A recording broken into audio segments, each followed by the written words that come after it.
Hey people of the world, welcome back to my channel. Okay, so on my last video I told you guys I had something to tell you and that I was gonna make changes on my channel. Basically what I'm gonna do is I'm not going to be telling my stories in English anymore.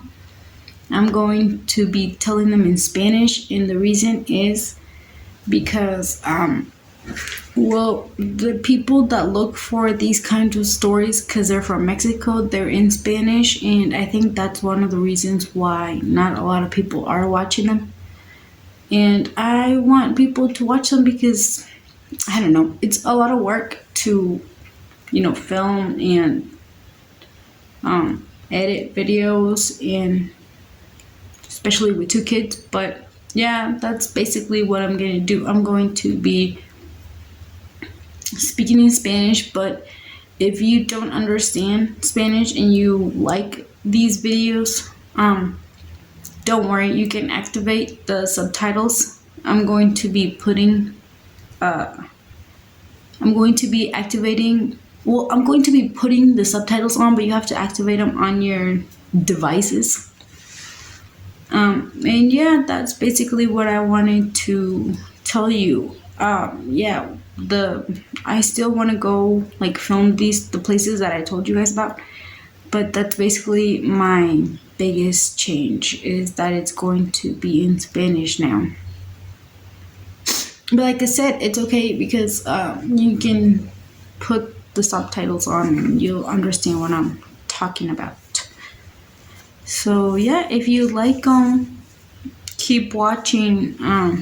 I didn't want to do this, but I think I have to. So yeah, and it was either that or stop making videos, and I don't want to stop making because I like it. I enjoy doing the investigations, filming, editing, and everything. And you guys watching them, that's really awesome. I get really excited after every view. Like, even if I just get 5 views, it excites me because I can't believe 5 people are watching my videos. But okay, my next video is going to be about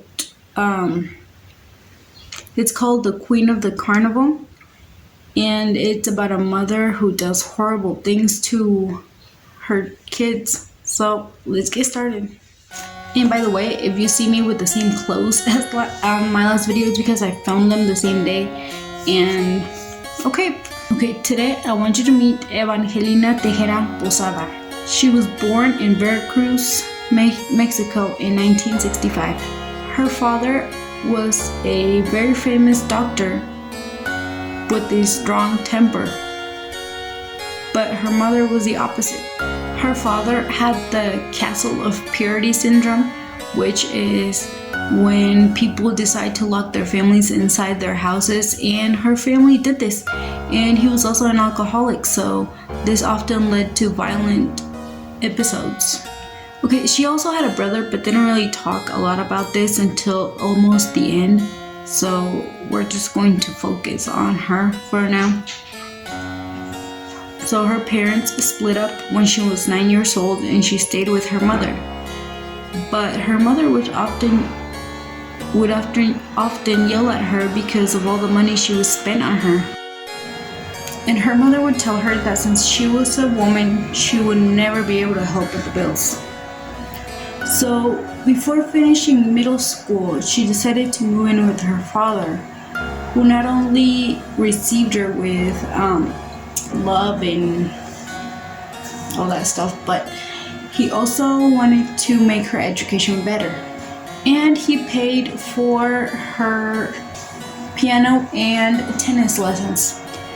So in no time, Evangelina turned into a beautiful young woman with blonde hair and big eyes that would make eyes turn at all kinds of social events she would go with her father to. With all of her beautiful looks and all that stuff, she decided to enter a beauty pageant because why not? and she actually won. She was named Queen of the Carnival at the port of Veracruz. And this opened many doors for her. She started to appear on magazines, newspapers, and she was even on a show that was famous nationwide. It was one of the most seen shows of the time. It was called Siempre en Domingo. But you know, fame comes with money, and some people can't handle money, and this was something that happened to her. She started having parties with high society people and famous people. This was not a secret to anybody. But like I said, her fame didn't last much because she became a drug addict and fell into a big depression. Her family got tired of her addictions and her parties, and they decided to kick her out the house and take their economical help away, we could call that. They took the money away from her, basically, that they helped her with. And so she moved into apartment 501. So obviously she had two children, two boys. One of them was Jaime and the other one was Juan Miguel Tejera. They had her last names because she never said who the fathers were. And I don't know if she knew who the fathers were, but she kept having boyfriends. But it was never something serious, obviously. It is said that Evangelina would lock her children in the rooms without eating for days. But not only this, she would also beat them. She would hide them in there so she could get high with her friends and drunk and who knows what else she did. But they were locked in their rooms without any food. She would take out her anger on them because she obviously had economical problems because her parents weren't helping her anymore. So now we are at the day of the crime. This is how everything starts. Okay. On March 18th, 1989, one of the most horrible crime scenes started. In an outburst of fury, influenced by the use of drugs, Evangelina started to beat her 3-year-old son, Jaime. She grabbed him by his feet and threw him against the floors and walls. When she was done with him, she went to get her 2-year-old son and did the exact same thing. This is really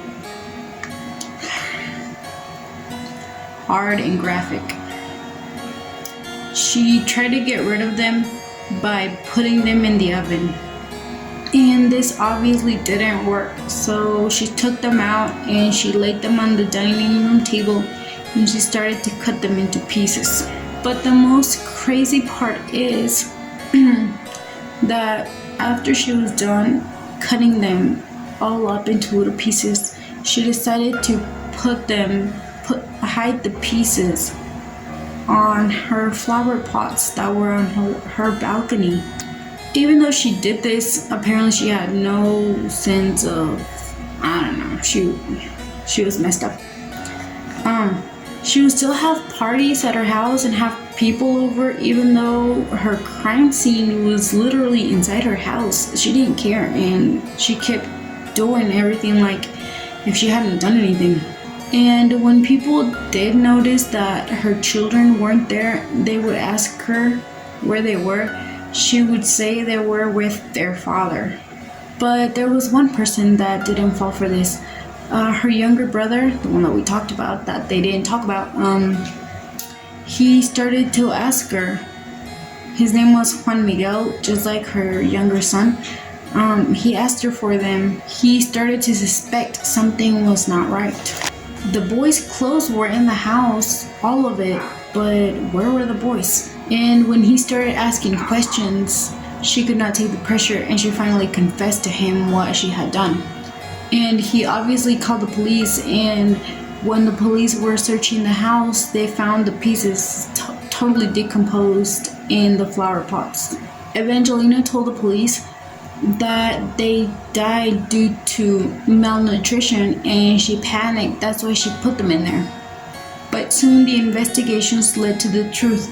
She also said to have mental disorders, but this was also discarded by the judge.